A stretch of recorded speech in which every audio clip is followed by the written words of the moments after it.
اپنی بادشاہ سے نوازنا چاہتا تھا، لیکن حضرت خضر علیہ السلام کو دنیا کی بادشاہت پسند نہ آئی تو اس نے اپنے والد کی سلطنت کا جانشین بننے سے انکار کر دیا اور اپنے والد گرامی سے ناراض ہو کر جنگل میں جا کر رہنے لگے، جہاں ان کو کوئی بھی ڈھونڈ نہ سکا۔ آپ کا گزر ایک آب حیات کے چشمے سے ہوا، چنانچہ اس چشمے سے پانی پی کر آپ تا حیات زندہ رہنے میں کامیاب ہو گئے۔ آپ کی تا حیات زندہ رہنے کا ذکر کافی روایات میں ملتا ہے، اور حضرت انس رضی اللہ تعالی عنہ نے ایک روایت میں آپ کا ذکر اس طرح سے کیا ہے کہ جب اللہ کے نبی حضور اکرم صلی اللہ تعالی علیہ وسلم کا وصال ہوا تو ایک بزرگ سارے مجمع سے ہوتا ہوا آپ صلی اللہ تعالی علیہ وسلم کی میت کے پاس آ کر رک گیا، اور اس نے کچھ پڑھا اور واپس چل دیا۔ اس کے جانے کے بعد وہاں موجود صحابہ کرام نے پوچھا کہ یہ کون شخص ہے، اس شخص کے بارے میں کوئی علم رکھتا ہے؟ تو حضرت علی رضی اللہ تعالی عنہ بولے، جی ہاں، یہ حضرت خضر علیہ السلام ہے۔ حضرت خضر علیہ السلام اللہ کے حکم سے مصیبت زدہ لوگوں کی رہنمائی کرتے ہیں۔ آپ علیہ السلام لوگوں کی اصلاح کر کے ان کو اللہ کے حکم کے مطابق زندگی بسر کرنے کا حکم دیتے ہیں۔ ایک روایت میں ہے کہ حضرت خضر علیہ السلام سمندروں میں مصیبت زدہ لوگوں کی مدد کرتے ہیں۔ حضرت خضر علیہ السلام بہت ہی نیک اور خدا ترس انسان تھے، اور کچھ روایات میں ہے کہ جو بندہ حضرت خضر علیہ السلام کی کنیت ابو العباس بریہ بن ملکان اور اس کے آباء و اجداد کا نام یاد رکھے گا تو اس کو مرتے وقت کلمہ نصیب ہوگا۔ ناظرین محترم، حضرت عیسیٰ علیہ السلام اور حضرت خضر علیہ السلام کے بعد تیسرے زندہ نبی حضرت الیاس علیہ السلام کا ذکر آتا ہے۔ آپ کا ذکر قرآن پاک میں 2 جگہوں کے اندر موجود ہے۔ چنانچہ حضرت الیاس علیہ السلام کو ایک نورانی گھوڑے پر بٹھا کر آسمان کی طرف لے جایا گیا۔ حضرت انس رضی اللہ تعالی عنہ سے مروی ہے کہ میرا اور حضور اکرم صلی اللہ تعالی علیہ وسلم کا گزر ایک پہاڑی سے ہوا۔ وہاں سے گزرتے ہوئے ہمیں ایک آواز سنائی دی، اے اللہ مجھے بھی حضور اکرم صلی اللہ تعالی علیہ وسلم کا امتی بنا دے۔ یہ آواز سنتے ہی اللہ کے نبی صلی اللہ تعالی علیہ وسلم نے مجھے فرمایا، اے انس رضی اللہ تعالی عنہ، اس آواز کا پتہ لگاؤ کہ یہ کون ہے۔ حضرت انس رضی اللہ تعالی عنہ فرماتے ہیں کہ میں جب اس پہاڑی کے اندر گیا کہ وہاں پر ایک پہاڑی موجود تھی، جب میں اس پہاڑی کے اندر گیا تو کیا دیکھتا ہوں، ایک سفید پوش بزرگ اللہ تبارک و تعالیٰ کی عبادت میں مشغول ہیں۔ جب انہوں نے مجھے دیکھا اور کہا، اے بندے، تو حضور اکرم صلی اللہ تعالی علیہ وسلم کا صحابی ہے؟ حضرت انس رضی اللہ تعالی عنہ نے ہاں کے اندر جواب دیا۔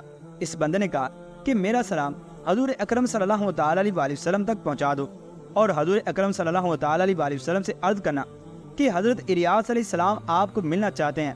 میں نے واپس آ کر حضرت الیاس علیہ السلام کا پیغام آپ صلی اللہ تعالی علیہ وسلم کو دیا تو آپ صلی اللہ تعالی علیہ وسلم مجھے ساتھ لے کر وہاں چلے گئے۔ حضرت الیاس علیہ السلام کے پاس پہنچے تو میں پیچھے ہٹ کر کھڑا ہو گیا، اور حضور اکرم صلی اللہ تعالی علیہ وسلم اور حضرت الیاس علیہ السلام کافی دیر تک آپس میں بات چیت کرتے رہے۔ اللہ تبارک و تعالیٰ کی طرف سے آسمان سے کھانا نازل ہوا تو حضور اکرم صلی اللہ تعالی علیہ وسلم نے مجھے بھی پاس بلا لیا۔ ہم تینوں نے مل کر کھانا کھایا۔ چنانچہ جب کھانا ختم ہوا تو میں نے دیکھا ایک سفید پرندہ آسمان سے نیچے کی طرف آ رہا ہے۔